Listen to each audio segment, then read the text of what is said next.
ইতিহাসের সবচেয়ে বিধ্বংসী দাবদাহ আর খরার কবলে পড়ে ইউরোপ যখন ধুঁকছে, পোড়া বাদামি প্রান্তরে রূপ নিয়েছে হাজার হাজার একর কৃষি জমি, ঠিক তখনই প্রকৃতির সব নিয়মকে চ্যালেঞ্জ জানিয়ে মাথা উঁচু করে দাঁড়িয়ে আছে দক্ষিণ পূর্ব ইংল্যান্ডের চেমসফোর্ডের ২০০ একরের এক বিস্ময়কর খামারি স্যাম স্কুয়ারের এই রাজত্বের টানা ২ মাস এক ফোঁটা বৃষ্টি নেই কোনো কৃত্রিম সেচ ব্যবস্থা। তবুও হাঁটু সমান সবুজ ঘাসে চড়ে বেড়াচ্ছে প্রিমিয়াম অ্যাবারডিন অ্যাঙ্গাস গরুর পাল। শতাব্দীর ভয়াবহতম জলবায়ু বিপর্যয়কে বুড়ো আঙুল দেখিয়ে এই অবিশ্বাস্য সবুজ মরুদ্যান এখন বিশ্বজুড়ে তোলপাড় সৃষ্টি করেছে। শিল্পায়ন আর যান্ত্রিক কৃষির মাসুল গুনছে পুরো ইউরোপ মহাদেশ। রেকর্ড ভাঙা তাপপ্রবাহ আর খরার আগুনে পুড়ছে একের পর এক ইউরোপের দেশ। শুধু জুন মাসের তাপদাহেই ইউরোপীয় ইউনিয়ন ও ব্রিটেনের কৃষকদের রক্ত পানি করা প্রায় ২.৩ বিলিয়ন ইউরো ক্ষতি হয়েছে। ১৯৮৪ সালের পর ব্রিটেনের শস্য উৎপাদন এখন ইতিহাসের সর্বনিম্ন তলানিতে। প্রথাগত কৃষিকাজ যে জলবায়ু পরিবর্তনের ধাক্কায় একেবারেই দেউলিয়া হয়ে গেছে, এই কঙ্কালসার পরিস্থিতি তার নগ্ন প্রমাণ। পশুদের বাঁচাতে প্রতিবেশীরা শীতকালের জমানো খাদ্য এখনই খাইয়ে শেষ করছেন। ঠিক এখানেই ভিন্ন দৃশ্য ফুটিয়ে তুলেছেন খামারি স্যাম স্কুয়ার।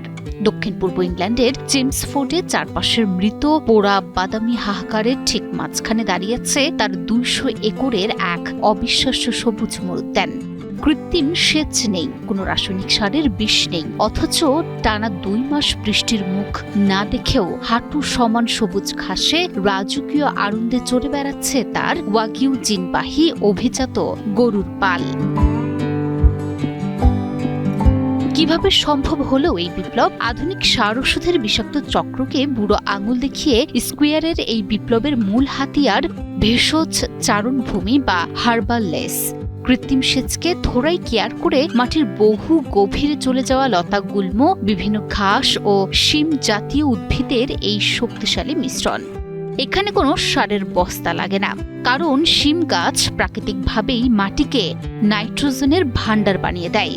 মিশ্রণে থাকা পুষ্টিবর্ধক ভেষজ গাছ গবাদি পশুর পেটের পরজীবী ধ্বংস করে, ফলে ওষুধের খরচ নেমে এসেছে শূন্যে। গরুর দলকে প্রতিদিন ২ বার ছোট ছোট নির্দিষ্ট জায়গায় ঘুরিয়ে চড়ানো হয়। তাদের খুর বা পায়ের চাপে মাটিতে তৈরি হয় প্রাকৃতিক ম্যাচিং লেয়ার, আর তাদের গোবর মাটিতে প্রাকৃতিক উপায়ে বীজের জন্ম দেয়। স্যাম স্কুয়ারের খামারে ৮ বছরের প্রথা ভাঙা লড়াইয়ের এমন কিছু অভাবনীয় তথ্য সামনে এসেছে যা তথাকথিত আধুনিক কৃষিবিজ্ঞানীদের চোখ ছানা বড়া করে দিয়েছে। ৮ বছর আগের তুলনায় স্কুয়ারের খামারের প্রতি একর মাটি এখন অতিরিক্ত ৪ লাখ লিটার পানি ধরে রাখতে পারে।